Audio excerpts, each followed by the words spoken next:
Fifth part, a fraction becomes 9 by 11 if 2 is added to both numerator and denominator. एक fraction है भाई हमारा, अगर उसके न्यूमरेटर में और डेनोमिनेटर में 2 को ऐड किया जाता है तो हमारा फ्रैक्शन बन जाता है 9 by 11. If 3 is added to both numerator and denominator, अगर 3 को ऐड किया जाता है fraction becomes 5 by 6. Find the fraction, हमें क्या निकालना है, फ्रैक्शन निकालना है. ठीक है, तो सॉल्यूशन देखते हैं भाई. लेट द न्यूमरेटर, हमारा न्यूमरेटर क्या है x एंड डेनोमिनेटर है हमारा y. ठीक है, तो देयरफॉर फ्रैक्शन क्या बन जाएगा हमारा, फ्रैक्शन क्या होता है, numerator bye denominator, numerator bye denominator. Numerator हमारा x है और डेनोमिनेटर हमारा y है.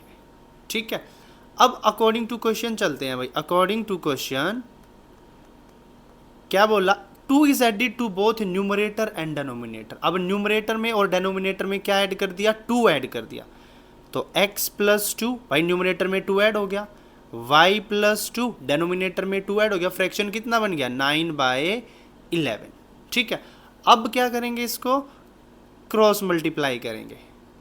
तो ये 11 का मल्टीप्लाई होगा हमारा x प्लस 2 के साथ और 9 का हमारा मल्टीप्लाई होगा y प्लस 2 के साथ. तो 11 को x के साथ मल्टीप्लाई करेंगे, 11x, 11 2 जा 22, 9y प्लस 18. ठीक है, अब हमें लीनियर इक्वेशन बनानी है तो एक्स वाई वाली टर्म्स को एक तरफ करेंगे, बाकी सारी टर्म्स को एक तरफ करेंगे.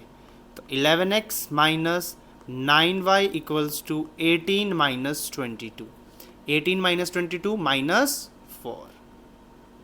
तो जो हमारी इक्वेशन बनेगी, इक्वेशन क्या बन गई हमारी, 11x minus 9y equals to minus 4, equation number 1. ठीक है, सेकेंड कंडीशन क्या बोली उन्होंने, if 3 is added to both numerator and denominator the fraction becomes 5 by 6. अब न्यूमरेटर एंड डेनोमिनेटर में क्या ऐड करना है, 3 ऐड करना है. तो भाई न्यूमरेटर में 3 ऐड कर दिया तो x प्लस 3 बन गया, और डेनोमिनेटर में 3 ऐड कर दिया तो y प्लस 3 बन गया, और इक्वल्स टू किसके है, 5 बाय 6. फिर दोबारा से क्रॉस मल्टीप्लाई करेंगे तो 6 into x plus 3 equals to 5 into y plus 3. 6 के x के साथ करेंगे तो 6x प्लस 6 3 ज़ा 18 इक्वल्स टू 5y प्लस 5 3 ज़ा 50. सेम ऐसे ही करना है, एक्स वाई वाली टर्म्स को एक तरफ करेंगे, बाकी टर्म्स को एक तरफ करेंगे. तो 6x minus 5y equals to 15, ये प्लस का 18 है तो उस तरफ जाके माइनस 18, एंड 15 माइनस 18 करेंगे तो हमारा बनेगा माइनस 3. तो सेकेंड इक्वेशन क्या बन गई हमारी, 6x minus 5y equals to minus 3, equation number 2. ठीक है, अब हमें इसको सब्स्टिट्यूशन मेथड से सॉल्व करना है. तो पहले हमें किसी भी एक इक्वेशन से x का वैल्यू निकालना है और दूसरी इक्वेशन में पुट करना है. ठीक है, तो फ्रॉम इक्वेशन फर्स्ट इक्वेशन से हम x या y का वैल्यू निकालेंगे.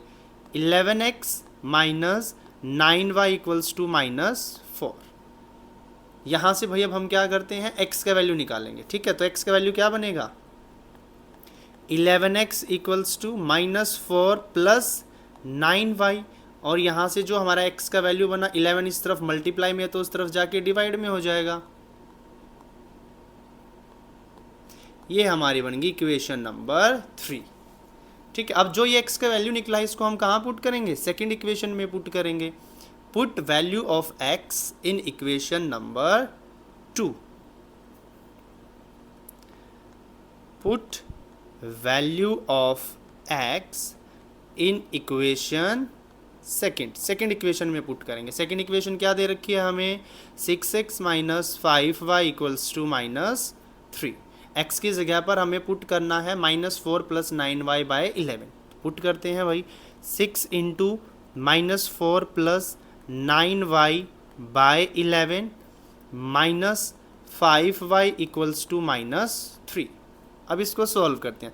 6 को 4 के साथ मल्टीप्लाई करेंगे तो 6 4 ज़ा 24, तो -24 प्लस 6 9 जा 54y minus 5y equals to -3, और ये हमारा डिवाइड में है 11 के साथ। ठीक है, अब देखो भाई मैं एलसीएम लेता हूँ, पूरी इक्वेशन का एलसीएम कितना आएगा 1 आएगा। तो क्या मैं ये लिख सकता हूँ 5y/1 एंड 3/1, पूरी इक्वेशन का एलसीएम लेंगे। ठीक है, तो पूरी इक्वेशन का एलसीएम हमारा आया 11 को 11 से डिवाइड करेंगे तो ऊपर वाली टर्म सेम रहेगी, प्लस 54y माइनस 11 को 1 से करेंगे तो 11 आएगा, और 11 5 जा 55y इक्वल्स टू 11 को 1 से करेंगे तो 11 आएगा, 11 3 जा 33, तो माइनस का 33। जब पूरी इक्वेशन का एलसीएम लेते हैं तो एलसीएम को फिर भूल जाते हैं, तो जो इक्वेशन बची वो क्या बची 24 plus 54y minus 55y equals to -33। ठीक है, अब y वाली टर्म को एक तरफ रखेंगे, बाकी सारी टर्म्स को एक तरफ करेंगे, तो ये हमारा बन गया 54y minus 55y equals to -33 plus 24। 54 minus 55 करेंगे तो माइनस का y बचेगा, और इस तरफ हमारा बचेगा माइनस का 9, तो माइनस से माइनस कट, तो जो हमारा y का वैल्यू बना वो कितना बना 9, y का कितना वैल्यू निकला 9। अब हमें किसका वैल्यू निकालना है, x का वैल्यू निकालना है, तो y को वैल्यू को पुट करेंगे इन इक्वेशन नंबर 3।